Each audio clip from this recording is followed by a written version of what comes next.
Okay. Good evening. Welcome to the Township Board of Trustees meeting for Thursday, March 14th. And Ms. Lane, would you lead us in the pledge? To the flag of the United States of America and to the republic for which it stands, one nation, under God, indivisible, with liberty and justice for all. Okay, we'll call the meeting to order, and I'll ask for an approval of the consent agenda and the regular agenda. So moved, Mr. Chairman. Okay, there's been a motion, it's been seconded. Any discussion? All those in favor say aye. Aye. Any opposed? With that, we are going to move to a privileged presentation. And Chief, would you like to come forward? Well, good evening. Good evening. Very proud to be here today and introduce our newest detective to the Detective Bureau of Grand Blanc Township Police Department. If you'll recall, a couple months ago, you introduced Todd Gilbert, who was promoted from the Detective Bureau to the rank of sergeant and left a big void in our Detective Bureau to fill. So I'd like to introduce Molly Machinsky. Molly, if you would please come up here. Molly's been with the department for, 14 years. As a patrol officer, she was in our training program as a field training officer, so she was responsible for mentoring and leading our new officers on the road and get them off on the right foot with our department. A promotion in our department to the Detective Bureau is not just something that I do, it's a process. And Officer Machinsky, or now Detective Machinsky, excelled in that process. It's three parts. There's a written test that she has to take. She scored at the top of that with everyone else that was applying for it. There's a oral interview with all the candidates on a panel of people from outside the department. She did very well there. And then there's what they call their performance points. So a combination of that whole process creates a list of 3 people. Then I get my choice out of those 3 people. Officer Machinsky finished top on that list, so my choice was real easy. I couldn't have picked a better candidate if I had. He didn't have to go through this process. She is going to do a tremendous job, and we're very excited to have her there. So, Detective Machinsky, congratulations.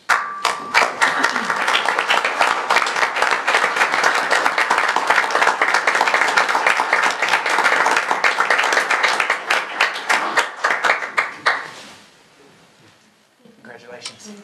You deserve it. Congratulations. Congratulations. I'm going to miss you in my subdivision. Congratulations. Well done. That's awesome. Okay, thank you. Next item on the agenda is our public hearing. And the board will hold a public hearing for the purpose of receiving input on the proposed DDA, or Downtown Development Authority, development and tax increment financing plans. So is it? Mr. Laddie? Well, I think if he'll humor me, I think I'll have Mr. Lehman to kind of introduce the development plan and the tax increment financing plan, and also just in general terms the DDA, because he's been working very hard to create it and to make sure it comes to fruition. Okay. Sure, thank you. This is a culmination of really a long 3 years of work as we started to look at the areas for economic development in the township, and primarily in that southern end of the township. We've done a lot of things down there to help bring it along to encourage economic development and create some jobs in Grand Blanc Township. That included expansion of the industrial development district over the years that resulted in us getting Magna to stay in the area and build their new facility on South Holly. We've put a lot of work into plans for Tech Village, but we have several thousand acres there that are really ready to be developed, and we just need that next incentives. What can we offer? So we came up with the idea of the downtown development plan and created a district around it as the most likely areas where we could impact by being able to keep some of the tax dollars that normally go to other taxing entities within Genesee County. We keep them here in Grand Blanc Township, and it allows us to do public works projects that are for the public good. So when you look through this downtown development plan, what you're going to see is plans for potential capture of up to $20 million in captured funds that would have gone somewhere else over the next 30 years, and those can be invested again in public goods, water main extensions, sewer main extensions, capital fees or tap fees to bring new business into the community, public works projects like bike and multi-purpose paths. A lot of those things that you see in this plan, and then there's a breakdown of all the properties that are in here, as well as the taxing entities and what the impact is on them, and then what we can really do with that money. And I think it's been looked at, it's been revised, it's been adopted by the DDA board. The DDA took their charge very seriously, and they came up on this really quick and got through it. And so thanks to the DDA board members who are here, because they've had a tremendous impact on what we can offer and what we can put together. Now we're at the stage where we're getting ready to be able to turn this thing in, adopt the plan, and submit it to the state. And the nice thing is that by putting the DDA plan into place, and if we make it by the 4th Monday in May, we get to capture the new development from the base year, which was through last year. So we're going to pick up Magna and Wellbridge, and it's going to be able to fund that DDA right from year 1, and be able to start giving them a budget to start some of these projects, and again, use those dollars for economic incentives. So we're here for the public hearing, and now the folks have the opportunity to comment on the plan, the TIF plan as well, the tax increment financing plan, and you guys are here to be able to take those comments, and then you still have the opportunity to revise the DDA plan. It has been adopted by the DDA board, but this is your opportunity to really take the public's pulse on what they'd like to see, if there's concerns with the DDA plan, and hopefully we can answer all those questions tonight that anybody may have in the audience. Mr. Laddie? One just additional comment. In addition, tonight, again, we noticed this is a public hearing pursuant to the requirements of the law, and we sent notice to everybody who has property in the DDA. Also, we had a meeting last week with a Development Area Citizens Council, and that is a group of residents who had the opportunity to review the plan and offered some comments that I shared with the Township Board. And you may hear comments from them tonight. You may hear comments from anybody who is in the room who wants to talk. This is the night to make the comments on the proposed development plan and TIF plan. You won't be taking any action tonight, because what we have to do is adopt the development plan and TIF plan as ordinances. We have a waiting period after the public hearing to allow you to consider some amendments if you want, but also for the Citizens Council to submit their opinions to you if they have any. And so, unless the board has any questions, I think if you open the public hearing, we'll see what the people have to say. Okay, let's open the floor for public comment with regard to public hearing on the development plan. We have copies over here. I think everybody had an opportunity to pick one up.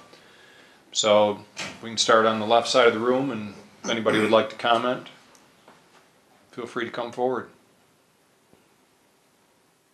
Okay. Anybody on the left side of the room? How about on the right side of the room? Anyone care to comment on the plan? Anybody in the back of the room? Yes, sir. Good evening. Good evening. Obviously, I know most of you. Matt Simpson, 9500 Ruby. It's right there on the corner of Ruby and Baldwin. And I know we spoke with Mr. Laddie at length about it. I know my wife and I's biggest concern, our property is right on Baldwin. In fact, we bought the property next to it as well. And right now, it's extremely well traveled by semis. That would be an understatement. And now with this building, we're pro development. But if it goes in the right order, and the right order would be do something with Baldwin Road first. It's got to be widened. It's got to be taken care of, because we really don't want to wait another 10 minutes to make a left, or have our son playing next to semis in a 2-lane road. So I don't know where that is in the plan, but personally, I think that should be a priority. Make sure the infrastructure is there to get, so the people who are already there don't have to suffer too much. Thank you. Thank you very much.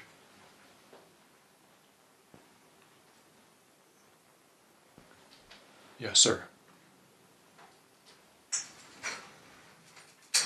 Take your time, there's no rush.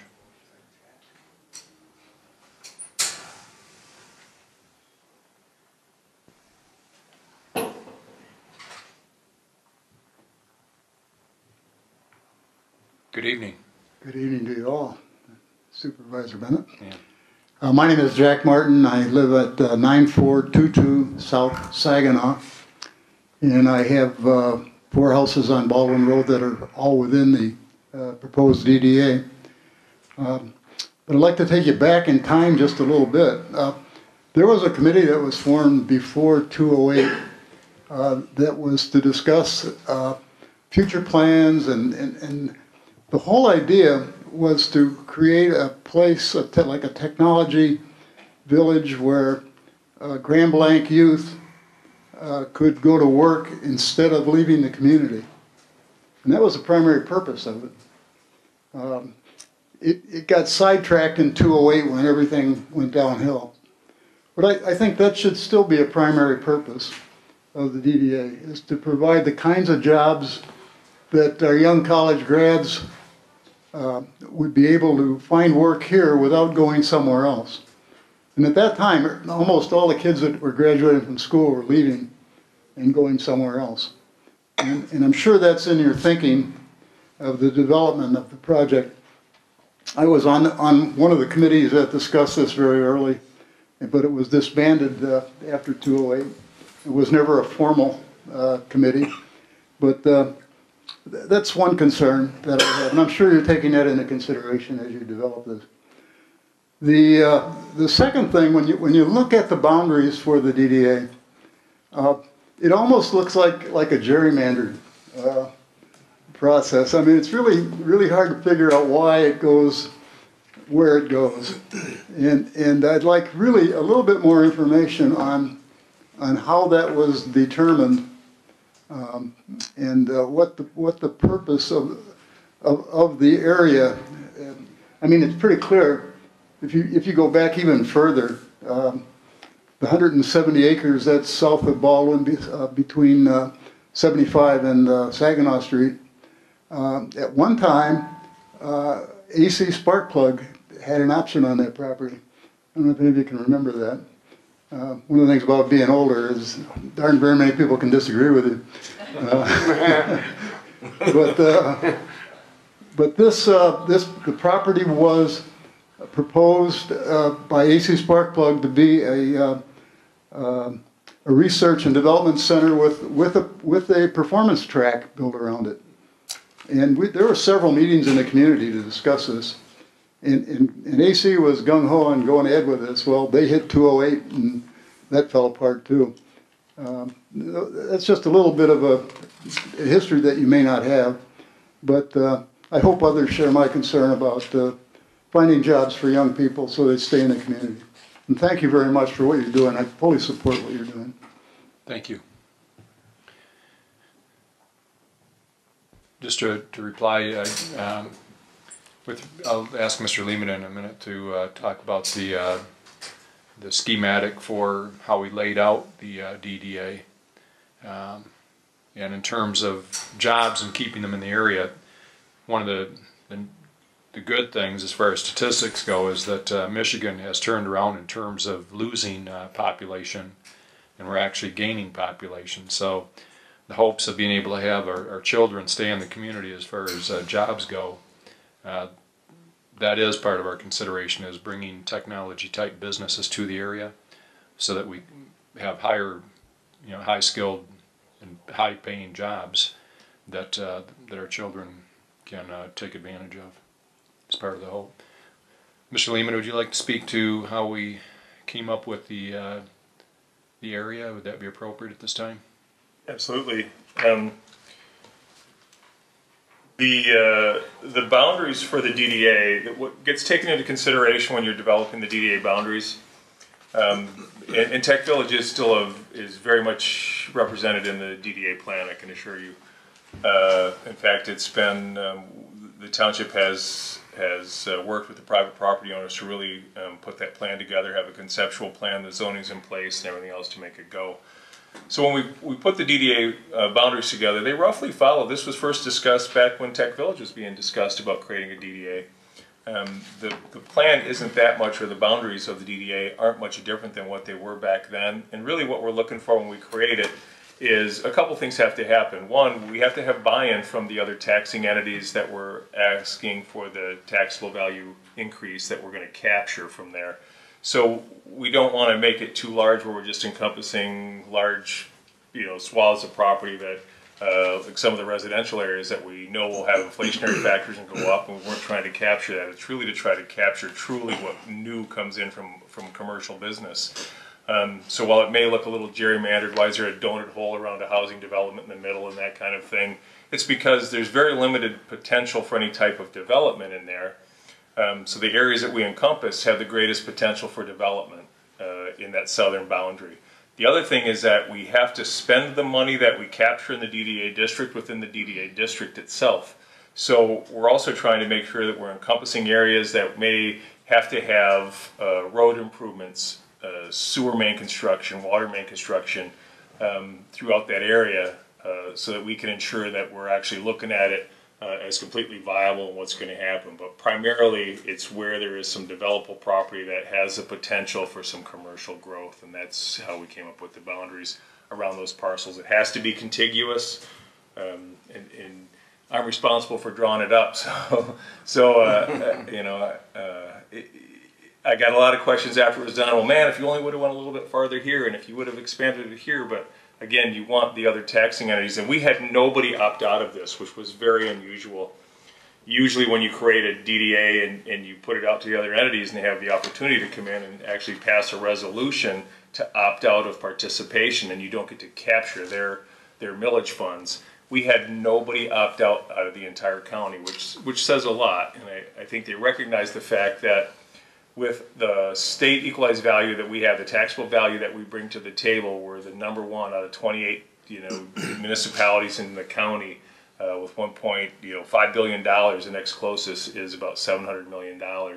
They know that we fund a great deal of the programmings from the county already out of Blanc Township, and this has the potential to see an additional $300 million in taxable value over the next 30 years, which would have an incredible impact, not just for Blanc Township, but for the entire county.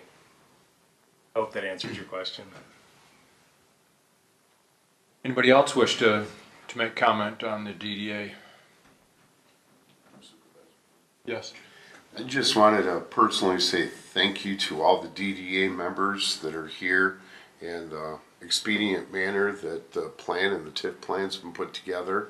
I'd also like to thank the residents, the resident group of the DDA. It really shows the commitment and the caring that you have for the Blanc Township community.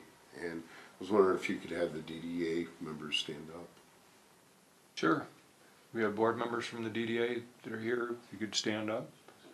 I think Mr. Tubbs is the vice president or vice chair. So, thank you. Okay, well, I think we will go ahead and close public comment at this time, and we'll bring it back up to the board. And just to reiterate what one of the points Mr. Limita made was that when you look at the county and look at the municipalities, I think people are shocked to know that Blanc Township, if one way of measuring the size of a community is looking at the taxable value, and out of the 28 municipalities in Genesee County, Blanc Township is at the top of that list in terms of taxable value at $1.5 billion.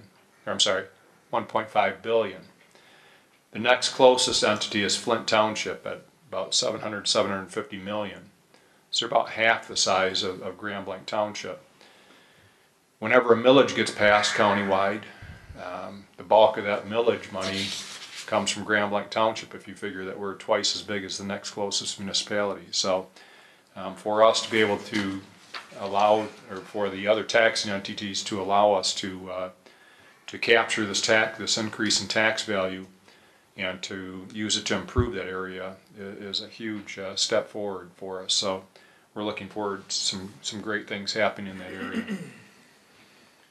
Okay, Mr. Laddie or Mr. Lehman, anything else we need to do with regard to the public hearing here? Nope. What we'll watch for next is final comments from the Citizens Council group, and then watch for this for a proposed ordinance to come up on your agenda, hopefully by the end of the month. and then second reading in April, and then we will have concluded this portion of the process. And the DDA meetings are open to the public? They are. In fact, they're every third Tuesday at 5 o'clock, right in conference room A. Everybody's invited that wants to attend. Ms. Lane?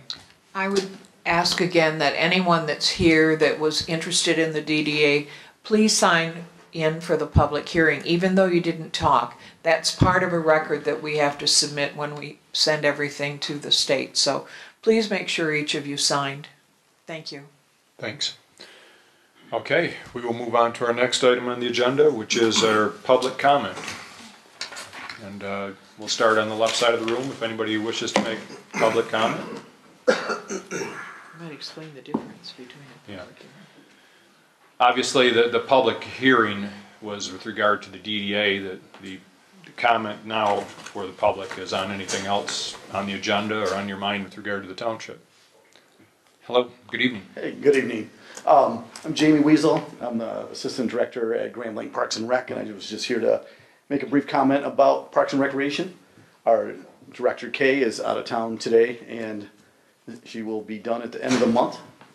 She's been serving Grand Blanc for over 34 years and has been a great mentor and has done a ton of projects.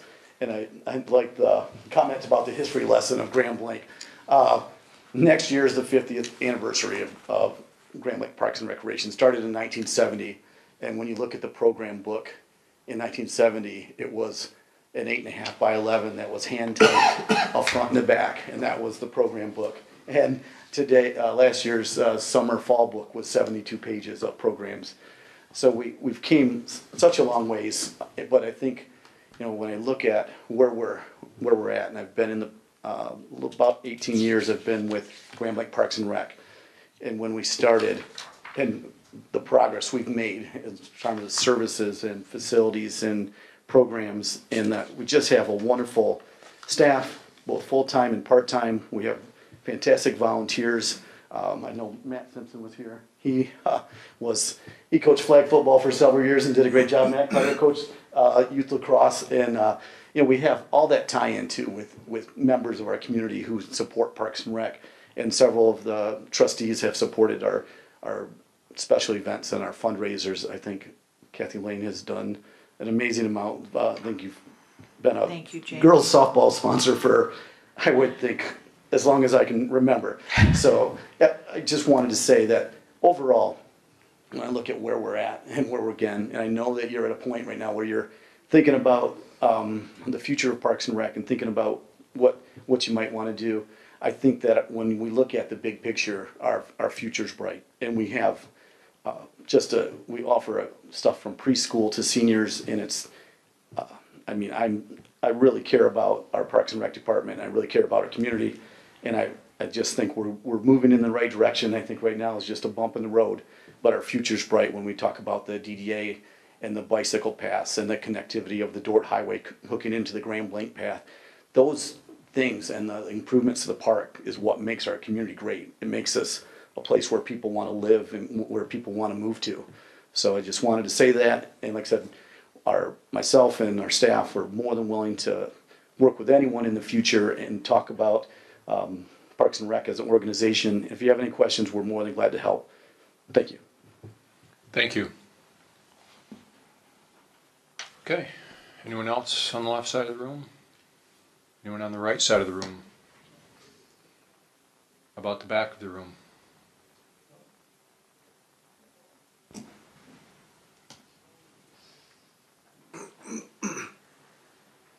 Good evening. Eder, 7212 Porter Road.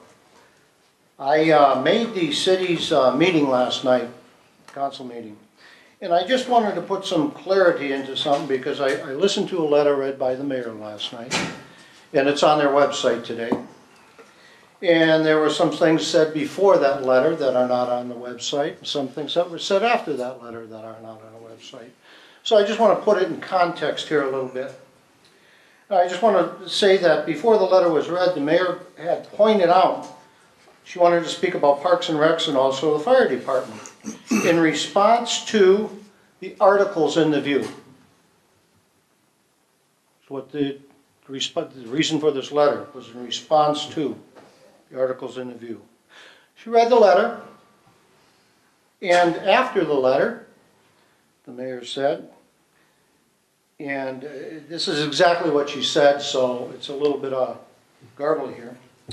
I just wanted that in case, the letter read, in case I wasn't clear at the last meeting or my statements were not as what I wanted them to be.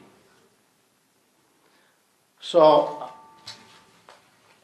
I just want to say that because that was said before the letter and the thing that's said after the letter. And all we see on, and this board probably sees if they look at their website, that's just the letter. But those were what was said before and after, okay?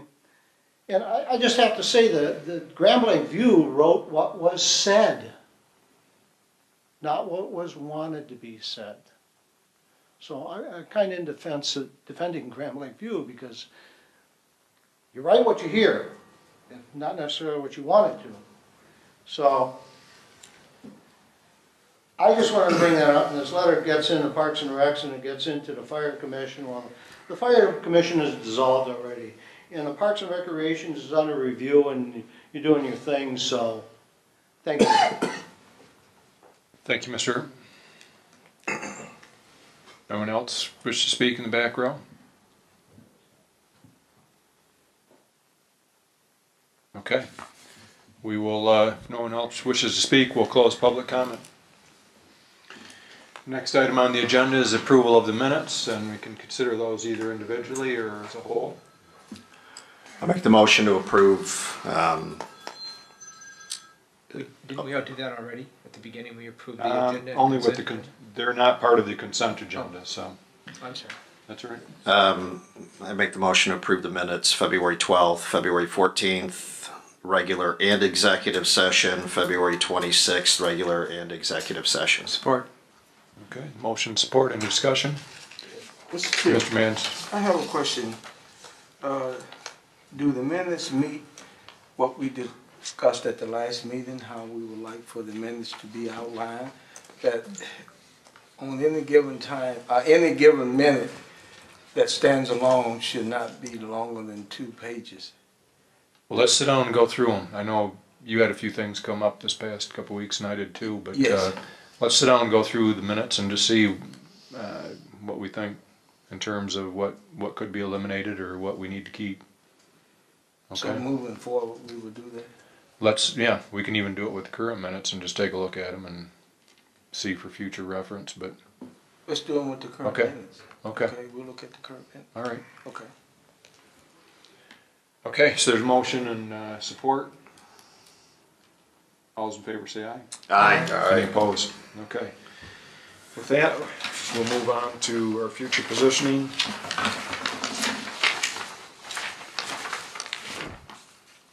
And the board will consider the request from the city of Grand Blanc for contracting fire department services at a rate of $85,000, $470 per quarter, with an option for an additional 3-month renewable term, with the requirement that Station 1 remain open during the contract period. So we actually had an executive session on Tuesday, and we discussed this at length. Mr. Laddie would like to report on where we're at. I'm happy to do that. On Wednesday, I sent communication to City Attorney Walt Griffin indicating that the Township Board, in response to their request for the 90-day term plus an option to renew, the Township Board agreed to the 90-day term beginning April 25th, 2019 to July 24, 2019 in the prorated amount, which would be 1/4 of the annual amount, the annual 2019 budget plus the unrealized expenses and also the capital fund amount. That amount is $86,070 for a 90-day period. Further, the board agreed to utilize Station 1 during the contract term, but requested a 90-day notice in the event the city desired us to vacate that station. The board did not agree to offer that additional 90-day option to renew, but instead said, because we have significant planning issues to address and long-term budget issues to address, that we hope that before that 90-day term ends, that we'll be able to have a multi-year agreement in place. And if that's not the case, and if they choose a different direction, then that's fine. But we do need to begin our long-range planning and budgeting. Also, there was communication between Mr. Griffin and my office regarding appraisal firms who would be available to appraise the personal property and place a value on that. And I'd like to get Mr. Lima's input on that, because I think he's made some progress on the board's request that he move forward on that. And so, if you'd like to share that. Sure, thanks, David. There is a memo that I put at everybody's place this evening. I was making phone calls right up until this afternoon. I wanted to talk to everybody. We had gotten the names of 2 firms that were provided by city's attorney Walt Griffin, and I know that the city manager Wendy Jean Buer had made contact with both of these firms. I also got the names of 2 additional firms from Bill Fahey from Fahey Schultz law firm, who has done a number of these fire department dissolutions, and I was able to contact them as well. So in the thing, it shows that there's one company, Maynard's out of Southfield. The cost would be $3,000 including expenses. They provide both a replacement cost and a fair market value report. One of the things that obviously we want to see is a fair market value report, because it's really what would it be worth at an arm's length transaction is our biggest concern. We're not looking for the replacement cost or anything like that. It's truly what exists there today. If we had to sell it on the open market, what it would be. Most of the places either provide both a replacement cost and a fair market value like Maynard's does, or they just provide fair market. They provide whatever you request. All of the 4 firms can get it done in the next 60 days. The prices vary. Like I said, Maynard's at $3,000. Metropolitan Appraisal of Brighton, who have been doing this since 1998. Most recently, they handled the Grand Traverse Area Fire Authority. For those of you who are aware of that, that's been a long-term successful fire operation in the Grand Traverse area, 10 townships in the city of Traverse City. Most recently decided to part ways and formed a couple of different authorities or partnerships. And so it was quite an extensive one that they went through. They charge a per truck rate of $120 for the fire apparatus. We have 7 trucks in our fleet right now, plus there'd be hourly for the 3 additional support vehicles and the ancillary equipment that goes along with it. The fire company of Allendale, also experienced in firefighting, fire equipment appraisals, fire truck sales. They charge $75 per hour. They move through it fairly quickly, and they provide a report on actual cash value. To be honest with you, I think that any one of the 4 firms can handle this, and we'll get the report that we're looking for. I think that the city would agree. I know that city manager Jean Buer had spoken with Metropolitan Appraisal, and I believe the fire company as well. So I don't know where her comfort level is on that. I'm assuming it's good. I know that they had a letter of engagement from Maynard's forwarded to them that they're going to forward to me at some point later today. The company is. I just need to know from the board's perspective. I really do believe that we're comfortable with all 4 of them. I think the cost may vary, and varying between, say, $1,200 and $3,000. I'm sure we can either run it through the fire commission, or we'll split it on the current agreement, however we do it. But it is something that we need to move forward, relatively quickly as we go through this process. Mr. Limita, for the public's knowledge, so for example, we had a fire truck that the fire commission sold in the past year or 2, correct?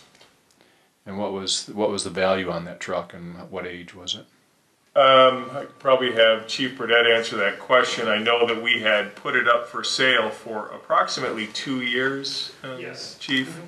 And it's one of those things where once they've reached that age where we've used them, they're outside of those NFPA standards for somebody to get that truck certified. It doesn't bring a lot of value.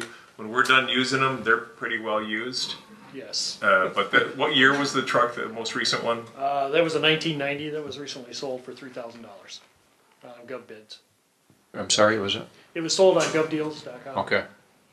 For an auction price of $3,000. So we had originally used started it. off around 30 and it came down to 3,000. So will that be pretty much the typical age for the fire trucks that we're going to be getting rid of eventually here? Well, we want to stay within the NFPA standards. We try Mm-hmm. to keep within the 20-year time or lifespan of the trucks as a primary piece of apparatus, or 15 for primary, and then put it in 5 years for reserve. And 20 years it needs to be retired because its useful life has been met. Right. But it all depends upon the type of equipment that's being sold. So if it's 20 years, we can't really plan on the value being, No. we're not going to use it for the down payment on the next truck. No, not enough money there. So the valuation on these is going to be, I mean, most of our fleet is pretty aged, correct? There's quite a bit of it. It's about half and half right now. Okay. Because we purchased some newer trucks over Right. the last 10 years. So. Mm-hmm. Okay. But we have a number of them that are reaching the end We of have their quite a life. few that are reaching their maximum age. Yes. The board knows the next one that you have slated for replacement is a 1999 heavy rescue truck. Is that correct? That's correct. Which is, we talked about keeping them in that 20-year limit. That's the 99. It's one we should have ordered 2 years ago, or we're intending to order 2 years ago. And then as we work through this process about capital, it's been delayed. But that would be the first one to be replaced. But we have a 2004, 2009, 2010, 2012, and 2014 pumper trucks. We also have a 2001 ladder truck, and then 3 support vehicles that are aged between 2003 and 2015. Right. Okay. Okay. Okay. Mr. Massey. Mr. Chair, looking at the information that's before me here, I sort of have a different view of who we should choose to do that Sure. kind of appraisal work. Yes. And based on what I see here, let's go to the 4th paragraph. The 4th paragraph of this document, a letter, whatever you want to call it, seems to get my attention. It appears to me, based on doing appraisal work, you want someone that's recommended very highly and have done this type of work when there was a authority that was breaking up and had similar problems that we may share with them. I like the Metropolitan Appraiser of Brighton, who are very experienced since 1998. Seems like that's the most current one. So if I had a voice, that's the one I would go with. I like the fact that they just recently worked with apparently Grand Traverse area. Yes. Which is a fairly good sized area, I think. Absolutely. And it looks like their pricing is, you know, they're not necessarily the cheapest, but they're not the most expensive either. I mean, we know what the cost pretty much will be with the number of trucks that we have. Well, Mr. Chair, Yes. it's one thing I never get into, and it has always failed based on my experience. Mm-hmm. When I hear board members talking about the cheapest, Mm-hmm. that reminds me of something. In the end, you got garbage, Right. and you have to spend more money to rectify the garbage than it's worth. Sure. So So are you making a motion?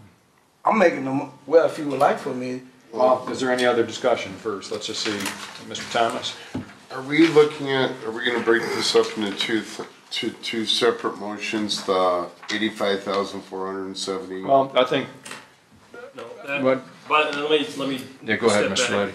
Leddy. My goal now is to prepare an agreement and forward the agreement with those terms to Attorney Griffin. Well, you'll see that agreement before I send it out to him, but that will be my next step as far as setting the service agreement up.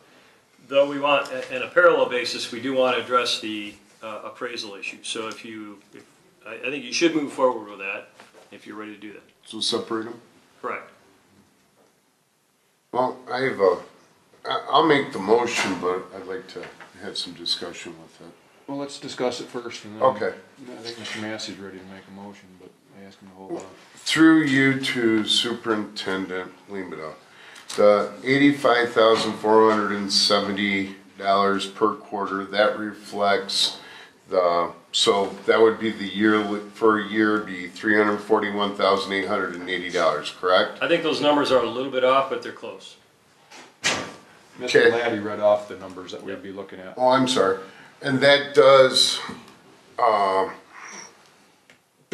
resemble the $116,456 that the city was underpaying for the fire service, correct? That amount includes all of the previously unrealized expenses and also the annual requirement to keep the equipment maintained. Mike, the reason why I'm saying this is with the city letter, the mayor's letter, and listening to the meeting last night, the city, they have a council person saying that there's a $20,000 difference, and then you have the mayor saying that the reason why the monies is a $40,000 difference, and I just want to make it absolutely clear to our residents that it's a difference of $156,000 roughly, and not $20,000 and $40,000, and that we've been underfunding the capital expenses to $558,000, so we're behind. Right. So it's not the $20,000 and the $40,000. I agree with you. Yeah. So the numbers, again, would be the real difference between the city paying last year at $207,000, and now we're asking them, according to the MGT and what our board is, $341,880. That's the real difference, not $20,000 and $40,000. You're correct. 344 is sticking in my head, but you're right. Conceptually you're right. Okay, so at that, my question then to Superintendent. Oh God, Superintendent Limita is this number does reflect the capital needs of our fire department, correct? Correct. I'd like to make the motion that we. Well, let's discuss a little bit further. And by the way, I have direction. I have direction from the board to move forward. I know that you were ill and you weren't able to attend that meeting, but that is a direction that I'm going to proceed in, and I believe that you concur with that. Absolutely. Good. So now, that issue aside, if you want to move on to the appraisal issue, right, that would be good. Mr. Limita. And so for the appraisal, I'd love to know if the board has one that they would select and feel comfortable with, that I would offer up to the city and see their response. But like I said, if the city has a difference on one of these, again, I think that every one of them is a very capable company, and I'm not concerned about what we get in response. But if you do have one that you feel is the one you want to go with, and you could certainly provide that direction to me, and I will offer that up. Mr. Massey? Yes, I still stand by my initial thought, is that the Metropolitan Appraisal of Brighton, it appears to me to be the best and most suitable for what we need. And that's the one I think we should consider. Does anybody have any different opinion here? I like the fact that they've worked with Grand Traverse recently, and we know them. If that's a motion, I'd support that. Okay. This is for the appraisal of the equipment. So, Mr. Thomas, do you have a question? Okay. So we have a motion that's been seconded to use Metropolitan Appraisal of Brighton for appraising the equipment. All those in favor say aye. Aye. Any opposed? Okay. Next item on the agenda, under future positioning, the board will consider the notice from the city of Grand Blanc that they have unilaterally passed a motion to become the employer for all employees of the Joint Parks and Recreation Department. Mr. Laddie. Thank you. We had some discussion about this on Tuesday night, and I'm glad that Mr. Weasel's here to remind us of the long and successful history that Parks and Rec has had throughout the community. And we had discussed among our issues is, and this sort of came about in a roundabout way with this 50th anniversary of Grand Lake Parks and Rec, but also probably that document that we've been using since the beginning of time.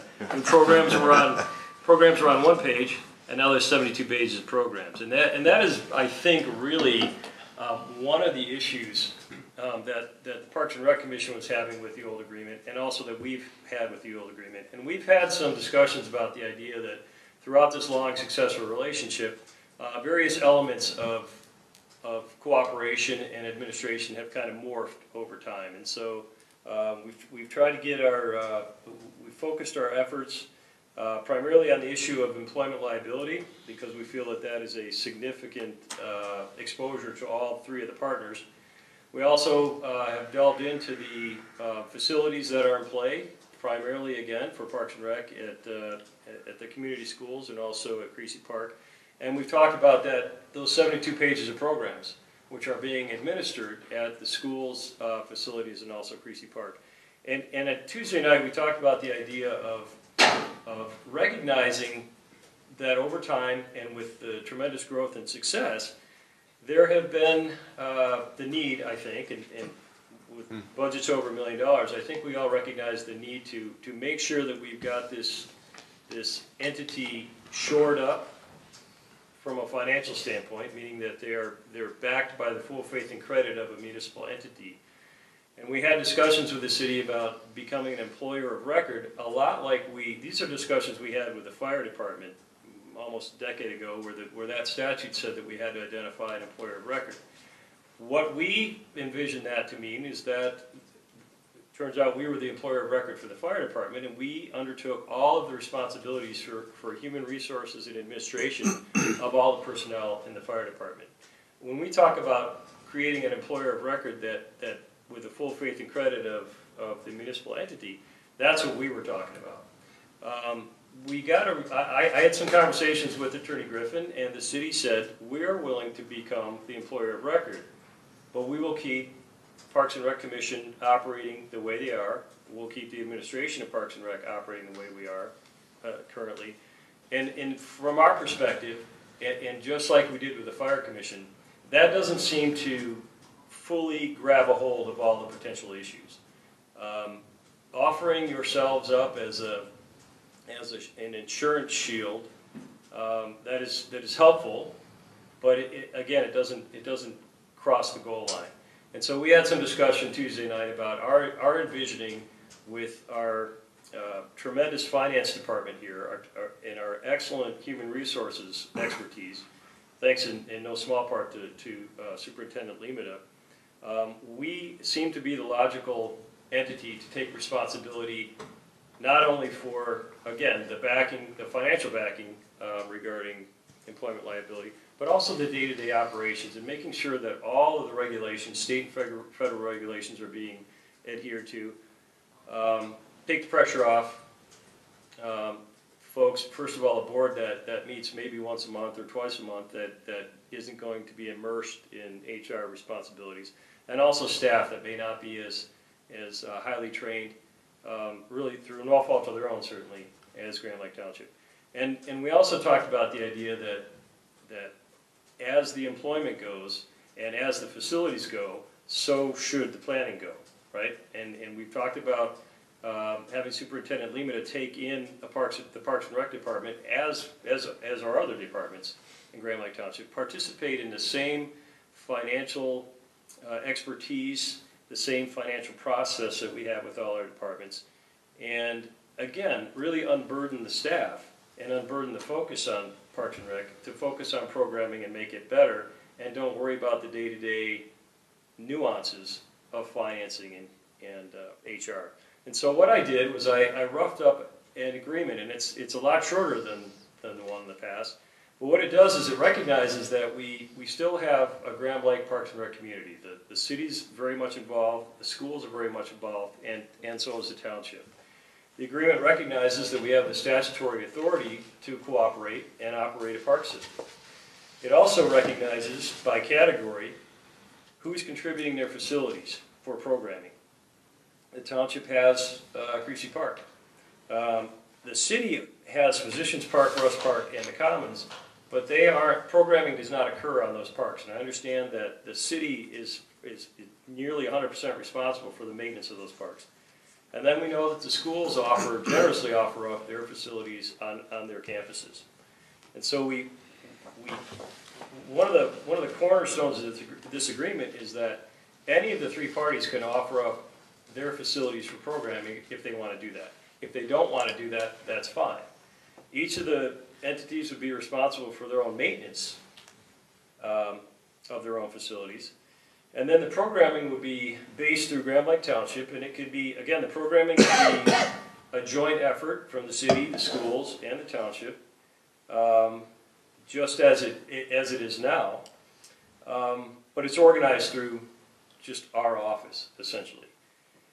The concept behind that, combining programming and HR and finance, is that we already have a lot of these things in place. And while it would be additional work for Mr. Limita and his staff, we've already proven that we're this isn't me talking, but we've already proven that Blanc Township's excellent at this kind of administration. And we could I think we could take this in seamlessly and without a whole lot of additional duress on our existing staff. The other idea would be to create some sort of advisory council, maybe, and I'm just throwing this out there, maybe one representative from the schools, one representative from the city, and one from the township, to really focus on programming, to focus on long-term planning, to make sure that a master plan with all of our assets is included. And they wouldn't have to worry about, again, the day-to-day operations or some of the drudging aspects of the operation. You'll notice that the one thing that I haven't talked about is the senior center, and we talked a little bit about the senior center on Tuesday. And the senior center is a building that the city and township both own jointly. It's located in the city, and my understanding is that currently Parks and Rec has taken responsibility for really all aspects of maintaining it, of programming it, of staffing it, and they've done an excellent job, and a lot of their funding comes, I think, from that county millage. And to say that the funding comes from the county millage, it sounds easy, but I don't think it is. I think you have to follow pretty rigid funding practices. You might even have to front the money on some of the stuff and get reimbursed for it. I understand, reputation-wise, that Grand Blanc Parks and Rec has an excellent reputation for qualifying for all their millage funds, and we want that to continue. But one of the things that we may need to talk about is, should the senior center really be a part of Parks and Rec operation? Should it really be considered a facility as far as Parks and Rec go? Or should it be a joint cooperative effort between the city and township, very much like McFarland Library is? McFarland Library is jointly owned by the city and the township. It's got a lot of its funding coming from county source, but it takes a fairly large cooperative effort. And I'm wondering if there might be a suggestion to the city to say, if we take the programming in-house, if we take the personnel in-house, would the city be interested in taking responsibility personnel-wise and potentially programming-wise of the senior center? And that's something that I think you might want to dedicate some thought to. I don't know if the city's considered something like that or not in the past. But my proposal that I'm working on contemplates the senior center being separate than Parks and Rec. Finally, we would be agreeing, one of the things that we would need to understand is that even though the city doesn't have any facilities that are being programmed, there's still a community benefit to the city having its parks, and the city wants to participate as a partner in the Grand Blanc Community Park System. My suggestion is, and they've done this I think in the past, is they've made a financial contribution, and we've talked about this 60-40 division that historically may have been focused on population. We know that the populations have shifted. The township's gotten more populated, and the city has essentially stayed the same. But maybe we can discuss with them some idea of a contribution to the Parks and Rec, to the efforts of the Parks and Rec, the programming at the city and the schools, and recognize them as a partner with the stake still in Parks and Rec. And I know again that I'm gonna just off the top of my head, I think their contribution in 2019 may have been around $120,000 or something.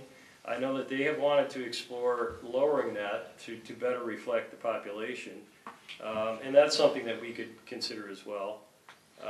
Because as we look into it, as we find out that their facilities aren't in play and that there really is no programming there, it is interesting to try to figure out the goodwill and the desire to participate in the community system without actually having an asset in play. And I think a contribution might be a good way to start. The other positive thing is that with us responsible for personnel and programming, we have a lot of responsibility, and we're backed up by our full faith and credit. We're backed up by our insurance policy, which, by the way, we have the same insurer as Parks and Rec now, and we have our insurance for our general liability insurance for Grand Blanc Township and also Creasy Park. And that is an example of some potential savings that Mr. Lehman might be able to recognize. And I know that his departments run efficiently, I know they run effectively, and I can just imagine that if we included Parks and Rec in that we would reap the benefit of efficiency and maybe a lower cost, which could result in better programming. So that's the agreement that I'm envisioning, and it's really something that may just be 6 or 7 paragraphs long. There are a lot of, as they say, the devil's in the details. There's a lot of discussion that we need to have with the city. But when I last spoke with Attorney Griffin, he said, bring me a proposed agreement, and I'll take it to my people. And so I'm envisioning something that's got those building blocks to it. Ms. Lane? Let's address, if we may, Attorney Laddie, the senior center. It's co-owned by the city and the township. So what you are also going to include in there is that we would share the cost of whatever improvements have to be made that... Well, we're going to stay focused on Parks and Rec right now, but I think if we have a consensus of the board, the senior center would, I think what Mr. Laddie's asking and considering is that we set aside the senior center to look at that as a separate situation. I am suggesting that, and I'm also, and I'll, we'll start off the suggestion with the city that perhaps they look into taking primary responsibility for that. But you're exactly right. I think for the purpose of just an agreement that I'm writing, it would exclude the senior center, and that would be one of those details we'll have to sort out. Well, one of the things I would like to see, and I've had a discussion with you, Mr. Lehman, on this, before we do much more on senior centers. I know Mr. Lehman is working on a budget to actual financial for the senior center so that we can actually see what the revenues, going in and the expenditure. So right now we don't have a clear picture because it's kind of melded into the Parks and Rec budget. So I'd like to see what those numbers look like before we make any commitment one way or the other in terms of financial or organizationally. Mr. Thomas? I absolutely agree with Attorney Laddie that with the senior center that should be a standalone department like most other communities in the state of Michigan and not run through the Parks and Rec. We have a great program, and you are correct on how we get the funding from the county is the quality of the program that we offer. The better quality we offer, the more money we receive. And we've been, we received the maximum for the last 14 years, I believe, and our director does a fantastic job. I totally agree with us taking over the in-house. When the city made a genuine offer to be the employer of record, according to the statement on their website, they made a genuine offer. But you're correct, they weren't looking at the long-term effects and looking at the details, the HR programs and the budgeting issues that have been followed in the OPEB, and I assume that that's what Superintendent Limita will be focusing on. It'd be just another department. The program would remain the same. Our Parks and Rec program would remain the same as it is now, a high quantity and a high quality that Supervisor Bennett stressed with the last meeting. And so what we would be doing is using our facilities, that 70% of the programs run through our facility, i.e. Bicentennial Park, and the rest through the schools. And we would ask the city for a contribution. Right now, I think that they propose to give us $72,000, give or take $1. And I think that works out to what, about 6% of the overall $1.2 million budget? I think it's like 0.6, and it might Point be what? 0.6%. Of 1.2 million? It might be a little less than that, but they're proposing. I mean, again, it's That'd be $7,200. no. Well, then you're exactly right. They're proposing, I think, to reduce their 2019 contribution by approximately half, I think. But bear in mind that they proposed that they made the offer to become the employer of record, and then also simultaneously proposed a reduction. So in that case, if they were talking about lowering it in half, that number would be right around $60,000. So it'd be probably right around 5.5% if we offered that to them. So what they would be doing is just being a contributor of funds and not program center and or facility center. And if we did that, Superintendent Limita would hire, our director and go through the chain. I know that we would be cutting, not particular cutting all staff, but it would be, you wouldn't need 2 different bookkeepers and 2 different things like that. So I know that there's a great savings there, and that money would all go back into the program. I think that we're absolutely on. So the big change would be is that it would be run by us, and the program run by us, and we would no longer have a commission with a standalone commission that can sign contracts and negotiate contracts and such, correct? Right.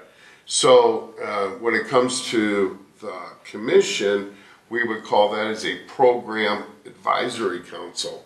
Or an advisory council. Or advisory council that would be made up of residents, not necessarily board or city council people or school board members. It would be made up as residents. Yeah, yes. And for lack of a better term, the residents would just have no, I don't want to say it this way, but no financial or fiscally responsible duties or power, correct? Correct. I think you're absolutely on the right track, and I would absolutely consent what you're doing. Mr. Massey? Let's get back to the question at hand. The question at hand, as I see it here before me, is talking about the city becoming the record of employees, right? Well, they did offer that, yes. Yeah, that's what we have on the table now, right? Correct. Okay. That is an insult to this board. And let me tell you why it's an insult. All of my years in corporate America, I have never seen a tiny company taking over a big company. If I'm wrong, I would like for somebody to correct me. Doesn't work that way? When the assets is not even 1/3 of another company, the company with the smallest assets, this is my study and what I've been involved in, has never taken over a company. Assets is 50 times larger. I have never seen this. This is the insult to the board. Furthermore, we're forgetting one thing here, I think. The township owns the land. Why would this board give up its rights to some unknown entity? I'm calling it an unknown entity, okay? Unknown entity that doesn't have the assets to support any liability claim that may occur in the future. Probably should say potential liability claims that may occur in the future. So no, it should not become the employee of record, just based on that knowledge. I think, one of the things, Mr. Massey, that we've been looking at over the past couple of months is we've gotten a number of opinions from professionals. We've had, obviously Mr. Laddie looking at this and voicing concerns. We had our labor attorneys look at this, Bodman, which is a very reputable labor firm out of Metro Detroit, look at this and said they had some grave concerns. I know that Mr. Laddie and Mr. Limita have met with the director and staff, and through no fault of their own, we have some concerns with a number of liability potential issues. And I think that's why we're going down this road. I don't think anybody on this board, I've asked before, and everybody has similar concerns. I think everybody agrees with those concerns.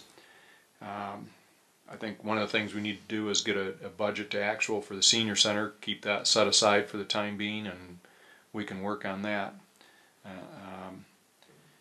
You're right, the majority of the activities occur, in Bicentennial Park, in the schools.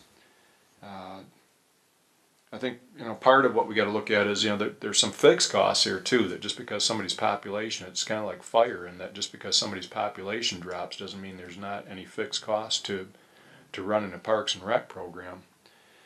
But I think it also reduces some redundancy too.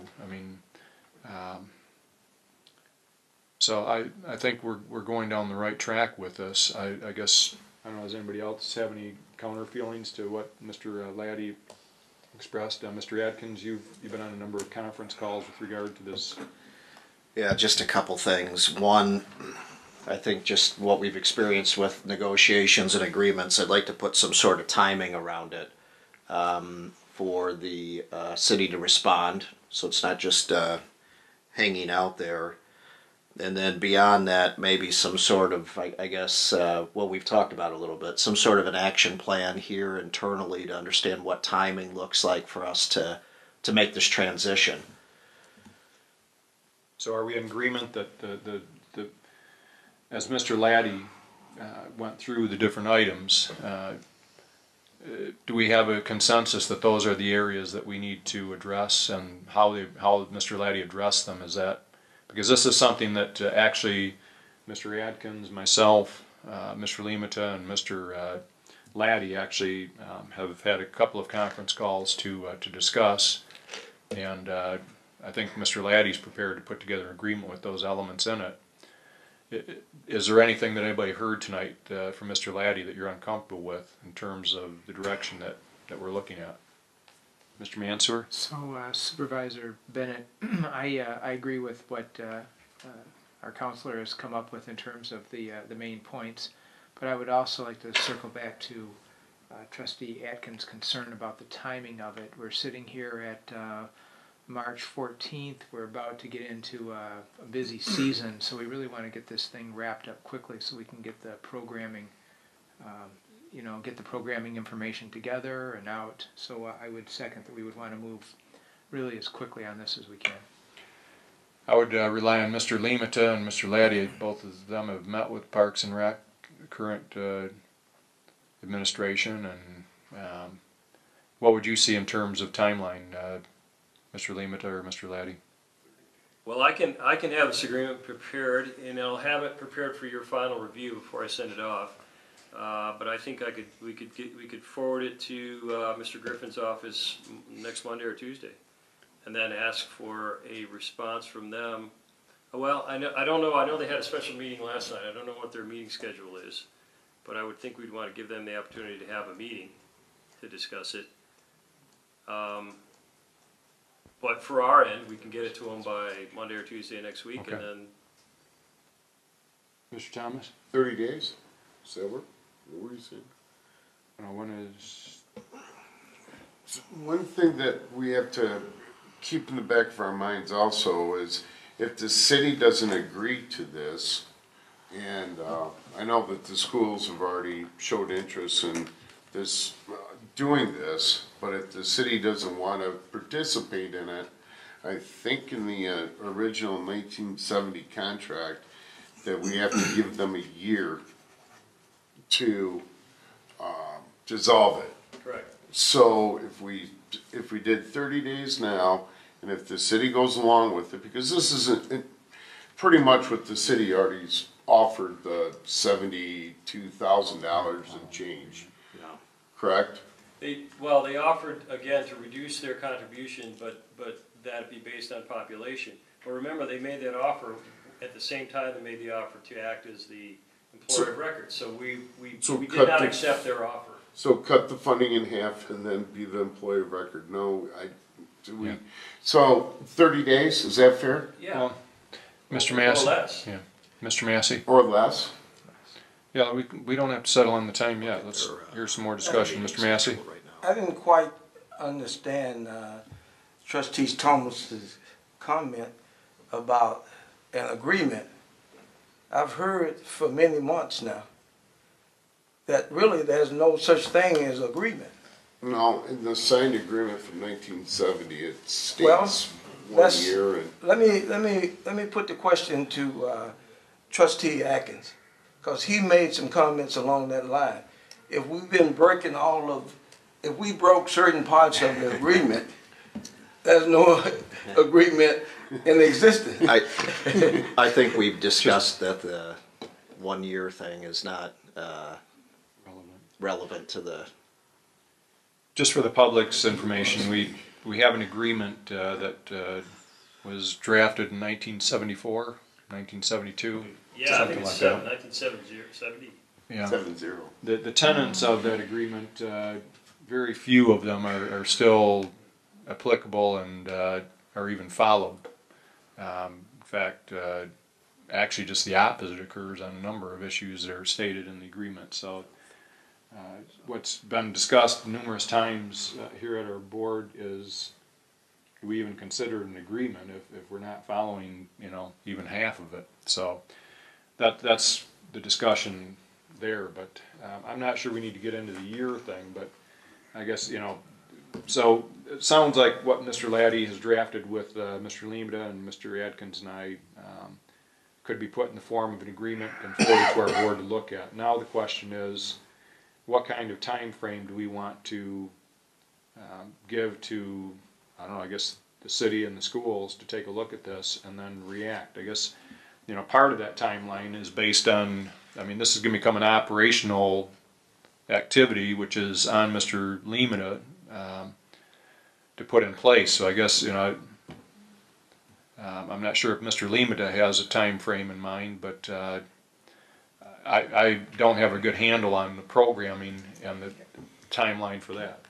And then I'll get to Ms. Lane in just a moment.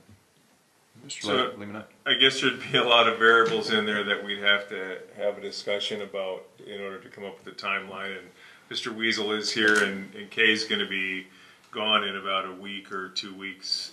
Jamie, I think it is, and the Parks and Rec Commission has named him as the interim director, so we have some continuity. I think as we move into one of the busiest seasons, I think for our focus is to make sure that they stay focused on continuing the programming. But in order for us to come up with a timeline, we really do need to see if that direction's going in. Are we splitting out the senior center? What kind of impact does that have? We have to create a new budget because we're going to change it considerably, and that has to become incorporated into our current budget through budget amendments. Space needs assessment. It would take a certain amount certainly a fair amount of planning, but it's hard to know until we know for sure the operational aspects. Are we going to continue to operate all the programming? We're going to have schools in the city and township as party to the agreement. So it really is, it all comes back and hinges upon how well this is received by both the schools and the city. And then as far as if it was agreed upon, we split out the senior center operations, and then we know, I think that's a, potentially like a 90-day work through. a lot of work, and depending on when it hits, but I think it's a 90-day work through, and Jamie's here, and I think we should use him as a resource while he's here, but, and you've heard the conversations, Jamie, and is there anything, have you heard anything that's Jamie, if you could. concerning or alarming, or? To me, 30 days sounds pretty aggressive to try to solve all these issues, to be honest. I'm not saying it can't be done, but I think that there has been some discussion, and obviously we need to look at the future and how we're going to make the relationship work between the partners. We've always made it work in the past, so I think there's still plenty of hope for the present. I think that there's some value in what you're saying about, there's a lot of departments that have Parks and Rec in seniors. It's part of their charter. I can think of several. I was at Park Resources today. Probably half the room was that format, and then the other half aren't. So I understand that aspect of it. I feel like we're the prettiest girl to dance. Everyone wants to be our employer of record, so I guess that's good. But regardless of what we look at, if we talk to our partners and we talk to forming a new agreement and making a new, we're all about trying to make it work and trying to value that and hash it out. Maybe it can be done in 30 days. I'm thinking that's a fast timeline, but anything's possible. Yeah. I meant the 30 days. Mr. Banser had his hand up. I said a couple things. First, I don't think that we're talking about getting anything wrapped up in 30 days. All we're wanting to do is to get some indication from the city and schools that they are in alignment with this. Correct. And then how quickly we can operationalize that, is up to how much effort we involve. But my concern was, just out of curiosity, what time did we publish our programs book last year? Right now, it normally is published in mid-April, and we're still on that timeline, and we're still actively working. So we can still do that. We're working with our golf instructor, we're working with our water aerobics instructor, we're laying all those dates out with building usage with the schools. We haven't frozen anything saying. I just want to make sure that our residents don't this is transparent to them in that regard. That's right. Program anyways. Yeah. Mr. Atkins and then Mr. Thomas. Two things. So the city council's next meeting, according to their website, is the 27th of this month. Not to say they can't call a special meeting. That's what happens if you want to handle business.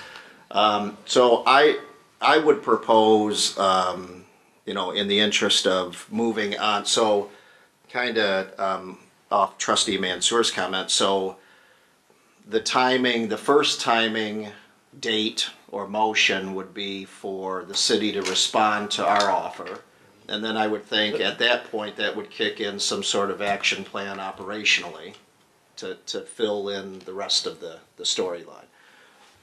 So I'd propose something a little less than 30 days to get the initial response back from the city. So maybe if they met on the 27th, talked about it, I don't know.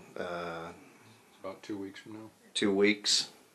Trustee Atkins, you No, mean 30 days to a reply 2 weeks. from both the schools and the city, correct? Sure, yes. Yeah. And you guys are exactly right. This is just, we're talking about the mechanics of an agreement. It shouldn't have any effect on the current day-to-day operations of Parks and Rec. It doesn't affect the funding. This is just, we're talking about building blocks of a new agreement. And so, and in that respect, there's no reason this thing can't move fairly quickly. And at the same time, it's business as usual as far as you're concerned. That's our intent. Yes. I had a second thing, Scott. Yeah, I'm sorry, Mr. Atkins. And then one more thing I need to get off my chest because it's been bothering me and a lot of people I've talked to. My only advice to Parks and Rec would be, no games, no politics. This is probably where you're going to be working for and who you're going to be reporting to, and I wouldn't spend a whole lot of time trying to keep the ball rolling with the city, and it just adds more complication, and I don't think it does anybody any favors going forward.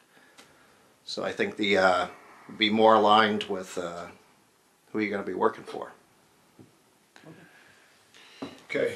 So I think we've said that it sounds like there's consensus, Mr. Laddie, that the points that you brought up in the your discussion points, I think, are valid for proposing an agreement that you can draft and send out to our board. I'll do that. I'll have a draft out for you to consider tomorrow, and then hopefully we can get a formal offer to the city by Monday. Okay, so if anybody has any changes to that draft, they need to direct those back to Mr. Laddie specifically and not respond to all. Correct. And then Mr. Laddie will send those out shortly to everybody with any proposed changes. Ms. Lane had her hand up, and then I'll get to you, Mr. Massey. I'm sorry. I'm just looking again as Mr. Atkins did. Our next meeting is March the 26th. The city's is the 27th. I don't know when the school meets.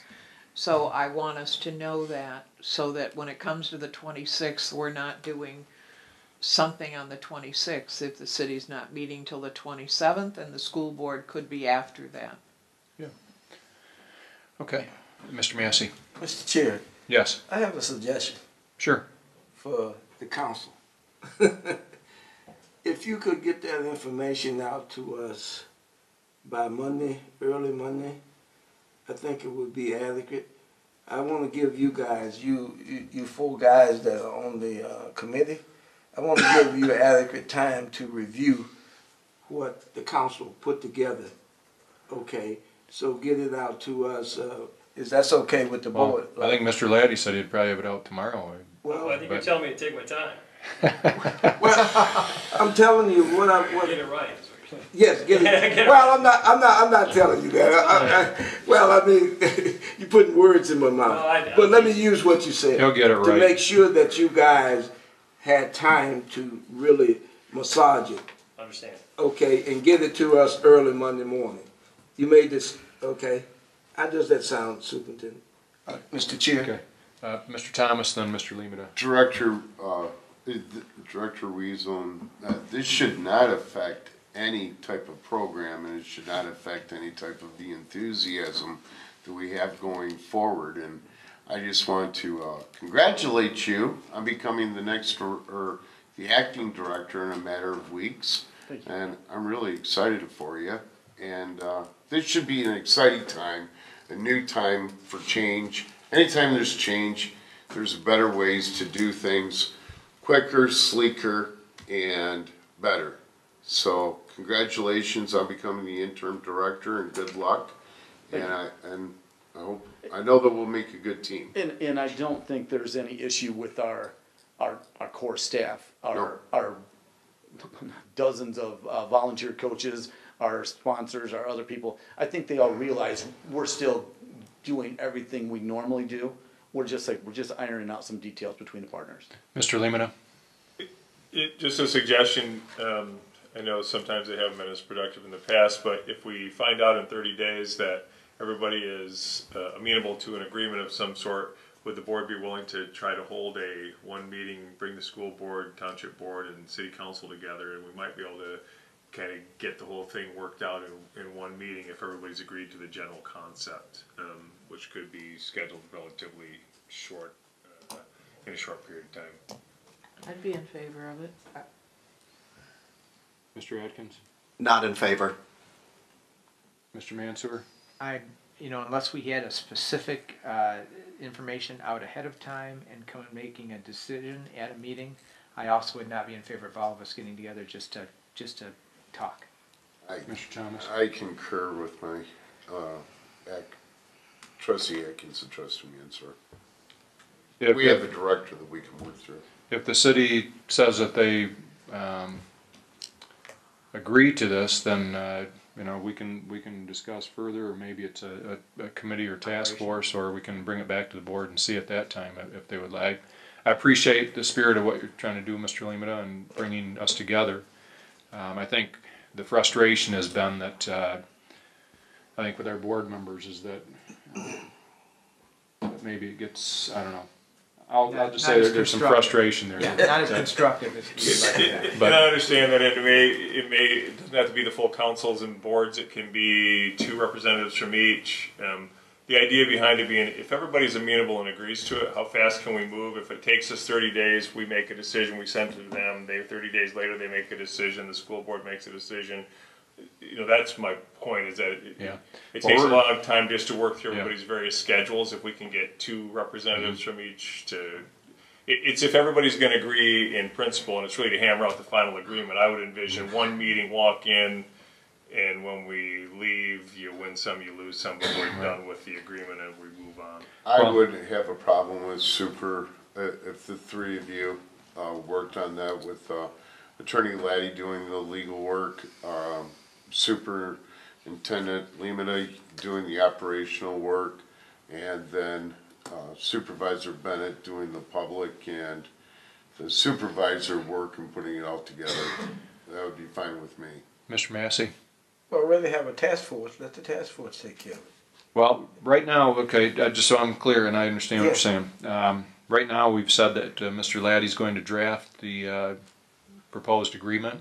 Yes. He's going to have that to us either by tomorrow or Monday, depending on his schedule. Mr. Chair. Yes. Excuse me for interrupting you. I think this is the first time I have ever interrupted you. By Monday, okay. Yeah. Okay. By Monday.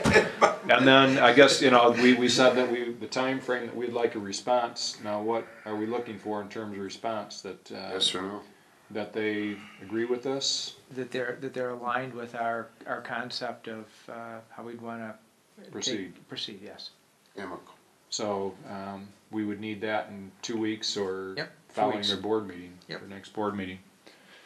And so really this probably won't be on the agenda, Ms. Lane, for our next board meeting because they will not have met yet. So I guess our following board meeting we'll discuss what their response was, and we'll take up Mr. Limita's suggestion of possibly, if they've agreed to this, of a joint meeting. Otherwise, we'll have some other discussion. Okay? All right. Any other discussion on this issue? Thank you, Mr. Weasel, for joining us. Congratulations again, Jamie. The next item on the agenda will be the operational issues, and the board will consider a motion to approve the paving estimates for Reed Road for $70,123.87 and Howe Road for $117,000 or $117,085.67, and authorize Township Supervisor to execute the local road agreements. So moved. Support. Okay, motion support. Any discussion? All those in favor say aye. Aye. Any opposed? On that topic of roads, I think we received some correspondence on the light situation already, but I'll wait till, I don't know, anything we want to report on that? They're completely prepared to move forward. It's $24,000 like we discussed, and they envision that it'll be done, by this summer. So that's the Embury and Grand Blanc Road intersection in preparation for the roundabout. Okay, future agenda items. The board will set a public. I'm sorry. You're right. Yeah. Future agenda items. The board will set a public hearing date of March 26, 2019, for the MNRTF grant application, and this is for our non-motorized pathways that we're working on for some substantial grant money. So moved, Mr. Chair. Okay. Support. Motion support. Any discussion? All those in favor say aye. Aye. Any opposed? With that, Mr. Mansour, anything with regard to Planning Commission? So let me have a couple things here. First, at Planning Commission, we had 3 topics. The first one was a presentation by our consultant Beckett and Rader, the lead person there, who went through the plan, the first beginning of the plan for the first items of the master plan, and gave us some homework to do in terms of feedback. Also made it clear that the Planning Commission is going to have to do some work in terms of helping get the community engaged through our various networks. Second thing that we did was we approved a site plan review, and you'll probably be seeing that. I'm not sure. Do we see that at the board here? I guess we do. To authorize an expansion of a storage facility out on Embry Road, which is. We won't see that. I won't see that. Well, anyway, if it was special land use, we would, but. Anyway, right? that's an exciting project that I think will help enhance the way it's constructed, the general area there. So pretty excited about that.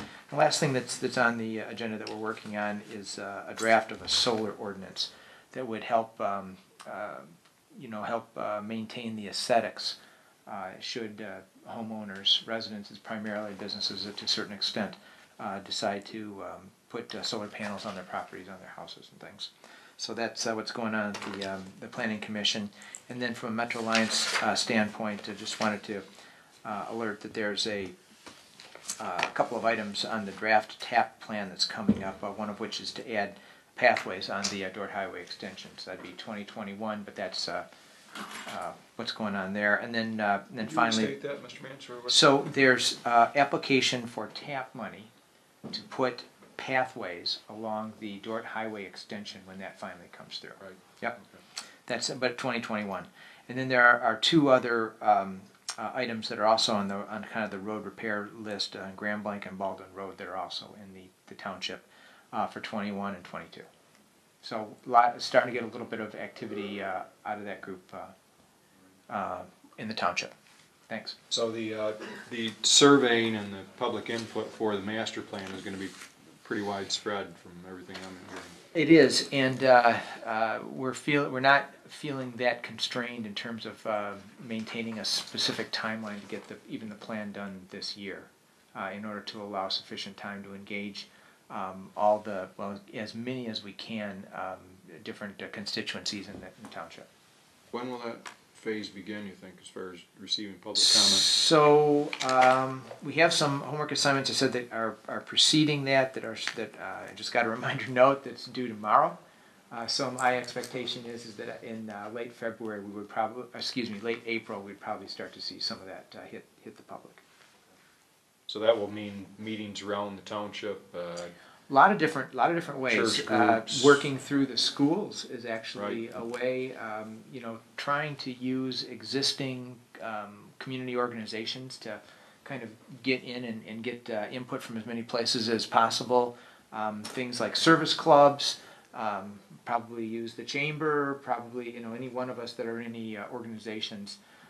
Maybe setting up tables at places where we're having, pioneer days. I mean, all these kinds of ways to kind of get all the different, constituencies, parts of the township residents to really contribute their thoughts. So they should bring the list of restaurants they would like to see.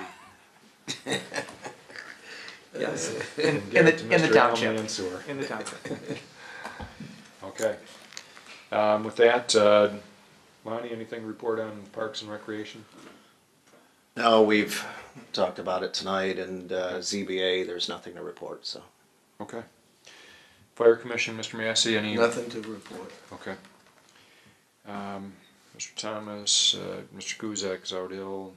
Ms. Lane, anything? The new Secretary of State is putting out all sorts of new rules for the first election we're going to have on May the 7th, including registration, where if you come in the last few days before and you haven't registered, you not only have to bring your driver's license, you're going to have to be bringing a utility bill so that it guarantees that you reside where you say you reside. And if you haven't registered and are coming in on registration day, you come here to the township rather than going to any precinct at all. So you'll come here, you'll register, you'll vote an absentee ballot here, and they're changing things constantly, but we've already had returns for absentee ballot applications, and so within probably 2 weeks people will get their ballot, the one ballot question on it. Thank you, Ms. Lane. One of the things that we'll be discussing, I know we have our business and attractiveness task force that Mr. Massey, Mr. Mansur, and I serve on, and one of the things we're going to be looking at is Mr. Limita and his staff with the DPW actually mapped out all of the Welcome to Grand Blanc signs, and it's a very good study, and this is your copy, Mr. Massey. But complete with pictures. Excuse me. One of the things we want to look at is branding the township a little bit more, and that signage to replace it's fairly minor cost. So we'll be looking at those fairly quickly.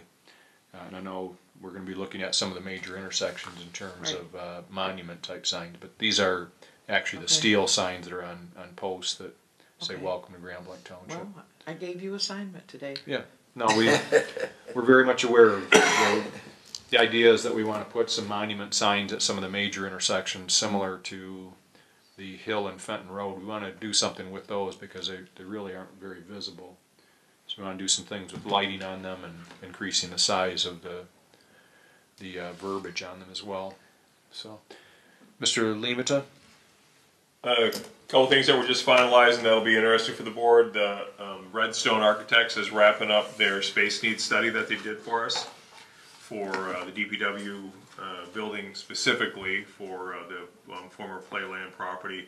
It's just about completed. I think you'll be seeing that within the next few weeks, maybe even before by the end of March 26th meeting. And we did, based upon kind of what we're doing with fire, I did give Mr. Redstone the authority to go ahead and do some block diagrams on that fire layout on that property as well, for about $2,600. I think it was worth the spend in order, if we are moving in the direction that we appear to be moving into, and if we need to expand expand that area, we might as well do it while they're doing it rather than bring them back in and have it done a couple months later. We're also working on finalizing some capital projects for the DPW. I've got a meeting on Monday. We're looking at boring under I-75 for one of the sewer projects, and it kind of goes in combination with the Dort Highway extension. And also, when you look at the property that's available across from the Tech Village area with the Yancho Tree Farm and the other lots, there's a 200-acre parcel over there. We have talked to some manufacturers about potential location, and we want to make sure that we're being proactive and having our plans in place for the capital infrastructure if we need to move to accommodate sewer flow. We're not as concerned about water flow. We got the water tower there. It's serviced by 2 different areas. We're fine. But in order to at least have the options available so that we're not tying it into the Tech Village project and going up through District 11 and 6, this District 8 sewer can go underneath I-75 and go in the other direction. So we've got a meeting on that. We expect to be able to have that more finalized. Obviously, the DDA has taken up a considerable amount of time. We had to go through quite a bit of scrambling there to make sure that we're including all the personal property tax, the IFTs, and get our rules right so that for tonight's public hearing, it's been a tremendous effort by a lot of folks. Our mechanic started today, finally. We've been without one for about 6 weeks or so. We're so glad to have him here because Steve Chilcott, who's our lead mechanic, is absolutely fantastic. But it's really hard for him to be a one-man show. I think Steve's very appreciative. Scott and I had the opportunity to talk with the new mechanic as he started this morning out in the garage, and I think we got an excellent candidate to fill that position. We're looking forward to it. And finally, the Public Act 202, which is our OPEB through the state of Michigan. We have to have our corrective action plan to them on March 27th. I was going to have it on this agenda, but because March 26th, we expect to have Sandy Radwin here, who is our actuarial, who performed our OPEB actuarial for as of December 31st of 2017. She will be here at the board meeting to deliver that report. I've asked her to see if she can provide me some additional data that is kind of critical for me to put into that corrective action plan. So you'll hear the report on our OPEB actuarial. You'll be asked at that time to approve the resolution for the corrective action plan, and I can email it to them out on the due date of March 27th. So just for the public's information, Mr. Limita, OPEB stands for Other Post-Employment Benefits. What is that dollar amount that's out there right now in terms of the... So we have a $42 million liability. When you look at where we were and where we've made some significant changes through negotiations of contracts and also through some healthcare provider negotiations. 3 years prior with that one, we were $35 million liability. 31 million of that was unfunded. Now we are looking at $42 million liability. The good news is, if there's good news in it, we've more than doubled in 3 years' time our funded portion. We had about $4 million in there. With today's, looking at today's, is probably a little over $10 million. So we've made some significant strides. The biggest challenge we have is trying to hit the annual required contribution is significant. And in order to do that, about $3.2 million, you know, to pay to make sure we're staying on top of it. That's a struggle. We've been putting an extra $1 million on top of the pay-as-you-go for the last 3 years in a row, but that's still, we're not quite hitting the annual required contribution. That number won't start going down. Our total liability won't start going down until we hit that number, or a combination of that and our ROI on our invested dollars. We're trying to be as aggressive as possible. We've made some changes. You'll see in my corrective action plan that I'm making some more recommendations for the board to consider moving forward, including with the, we have the police millage that is expiring and coming up. It was only at 1 mil. I will ask the board to consider, you know, I would like to ask you to consider 2.5 mils. I don't know how palatable that is to the board, but that money really should be used directly towards going after our unfunded liabilities, and that's what I would like you to consider as we move forward. I am going to put that recommendation, my corrective action plan, to the state. I think if you look at our liability, the police department accounts for about 58–59% of our overall liability. One of the things for the calculation, they won't let me use enterprise funds as governmental funds, so when they say you have to be 40% funded and less than 12% of your total funds dedicated to it, we don't hit that number because they won't allow you to use enterprise funds in that calculation. Although we're very healthy in our enterprise funds, we're fine. They can pay as they go for their portion. But there's a significant part of that. Like I said, nearly 60% is tied to the police department just from the sheer number of employees, and it needs to be addressed. So I would hope that we can consider when we're looking at that millage renewal to at least getting enough to dedicate something towards there so that we could hit that annual required contribution, really start driving that number down. Part of it also is the assumptions are changing. You could still, it's all legal to amortize a thing over 30 years. We did ours at 27 years with this one. The next one will be at 25. I asked the actuarial to bring it down to 25 years because our contractual requirements are they work 25 years. So it seems silly to me to actuarially spread it out over 30 years if they only have to work 25 years to be eligible for the benefit. So we made some changes that make it appear to be not quite as good of an improvement as it could have been, but those changes were smart in that we're really working to address the unfunded portion of it. So we have some additional OPEB that we're going to be looking at too, that with regard to fire and parks and rec, correct? So, yeah, I mean, that's obviously a concern. That's obviously a concern if we bring on a couple new departments. Now, we've allowed, fire has been included in our OPEB, even though the fire commission is really liable for it. We've always just included it in our actuarial. That was like that before I got here, and I left it in there because of the direction we were heading in. It seemed to make sense. Parks and Recreation does have some liability. That's going to require an actuarial to determine. I talked to Kay this afternoon to find out what they had set aside for it, and I believe she told me $90,000 or something like that. Maybe Jamie, if that does that ring a bell?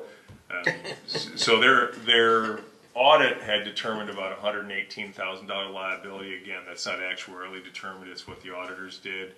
It'll probably go up when you have the actuarial done, but knowing that they, you know, they have $90,000 in an account that's being directed towards their OPEB liability makes me rest a little bit easier because I didn't know that number until this afternoon. Okay.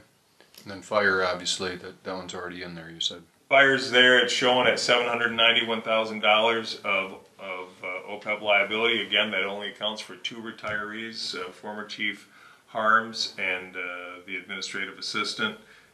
They've been retired since 2014, I think maybe, Chief Burnett.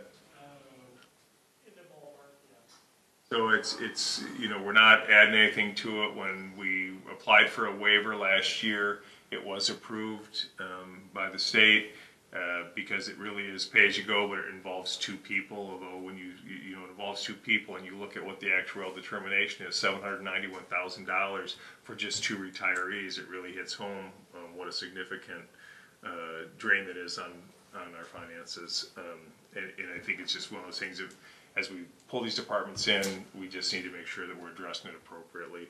The contracts that, I think the only two people who qualify for retiree health care would have been the director and assistant director through Parks and Recreation.